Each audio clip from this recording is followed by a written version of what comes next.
तो देश की बात में खबर मध्य प्रदेश से। यहाँ इन दिनों कानून व्यवस्था पर कई सवाल खड़े हो रहे हैं। अशोकनगर में 10 साल की मासूम के साथ बलात्कार का आरोप है, तो वहीं खरगोन में हिरासत में लूट के आरोपी एक आदिवासी शख्स की मौत हो गई। कांग्रेस का आरोप है कि मौत पुलिस प्रताड़ना से हुई है। नेमावीर नीमच के बाद आदिवासियों के प्रति बर्बरता की ये तीसरी घटना है। वहीं बालाघाट जिले में स्कूल जाते समय एक आदिवासी छात्रा की हत्या की भी खबर है। ये 3 तस्वीरें मध्य प्रदेश में कानून व्यवस्था की स्थिति पर गंभीर सवाल उठा रही हैं। अशोकनगर जिले में 10 साल की नन्ही बच्ची के साथ उसके परिवार के ही 5 लोगों ने दुष्कर्म किया। ये शिकायत उसकी मां ने ही थाने में दी। कांग्रेस कह रही है एक आरोपी बीजेपी का बड़ा नेता है। महिला ने उसकी बच्ची की ओर से उनके 5 परिजनों के विरुद्ध अपराध दर्ज करवाया। 10 वर्षीय बच्ची है जिसमें पॉक्सो एक्ट की धारा भी लगाई गई है। ये मध्य प्रदेश महिलाओं और बच्चों के साथ अपराध में देश में नंबर 1 हो गया है और मामा सिर्फ नाम के मामा हैं। अशोकनगर में एक बच्ची के साथ में परिवार के 5 लोग जघन्य कृत्य करते हैं और सरकार और पुलिस कोई कार्रवाई नहीं करती है। क्यों नहीं करती है?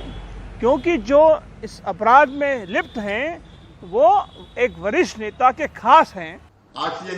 सरकार ने विधानसभा के मानसून सत्र में सदन को बताया था कि 4 साल में राज्य में बलात्कार के 26,708 मामले दर्ज हुए, जिसमें गैंगरेप के बाद हत्या के 37 मामले थे। इसी दौरान नाबालिगों के अपहरण के 27,827 मामले दर्ज हुए।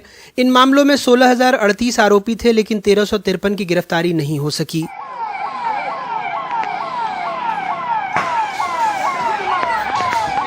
खरगोन के बिस्टान में लूट के आरोपी की मौत के बाद गुस्साई भीड़ ने थाने पर हमला कर दिया। पथराव और तोड़फोड़ कर पुलिस की जीप को पलटा दिया, जिसमें 3 पुलिसकर्मियों को चोट भी आई है। दरअसल कुछ दिनों पहले लूट के 12 आरोपियों को पुलिस ने पकड़ा था। इन्हें कोर्ट में पेश कर 8 लोगों को जेल भेज दिया गया। आरोपी की रिमांड में रहते हुए एक शख्स को जेल भेजा गया, जहाँ देर रात उसकी तबीयत बिगड़ी। जिला अस्पताल लाने पर उसकी मौत हो गई, लेकिन परिजनों का कहना है कि पुलिस की पिटाई से उसकी मौत हुई है। ये दुर्भाग्यपूर्ण है। हमारे जितने भी पुलिस के जवान थे उन्होंने बहुत सूझबूझ का परिचय दिया और हमारे 3 जवान भी माइनर इंजरी है उनको। 3 जवान को चोट आई है, बाकी स्थिति नियंत्रण में। ऐसे मामलों को लेकर कांग्रेस जन आक्रोश रैली पर निकली है। हालांकि सरकार इसे ढकोसला करार दे रही है। चलाना सीख जाइए, कोई नहीं आपको दबा सकता, कोई नहीं आपको भड़का सकता। यही आपका सबसे बड़ा अधिकार है और आदिवासी समाज हमेशा सच्चाई का साथ। उमंग सिंगार ने मुंह चलाया था तो बंद करा दिया। शिवभान सिंह सोलंकी जी जब बनने को आए थे मुख्यमंत्री कांग्रेस ने, तब अर्जुन सिंह जी को बना दिया। बुआ जी जमुना देवी जी आई तो दिग्विजय सिंह जी आ गए। आदिवासी तो हल चलाता है।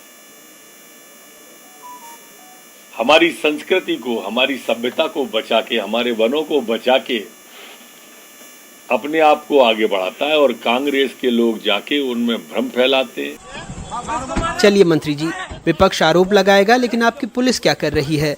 इन तस्वीरों में एक चोर दूसरा सिपाही नहीं, दोनों सिपाही हैं। एक सतना और एक पन्ना जिले की पुलिस है। चेन स्नैचिंग के आरोपियों को पन्ना पुलिस ने पकड़ा तो सतना पुलिस ने रोक लिया, ये जताने की श्रेय उनका है। अनुसूचित जनजाति की सीटों पर पिछले चुनाव में बीजेपी को तगड़ा झटका लगा था। इस बार भी एक के बाद एक आदिवासियों पर हो रहे हमले से सरकार बैकफुट में है और शायद इसलिए उन्हें लुभाने के लिए अनुसूचित जनजाति की सीटों पर जो बैकलॉग है उन्हें जल्द से जल्द भरने की कवायद की जा रही है।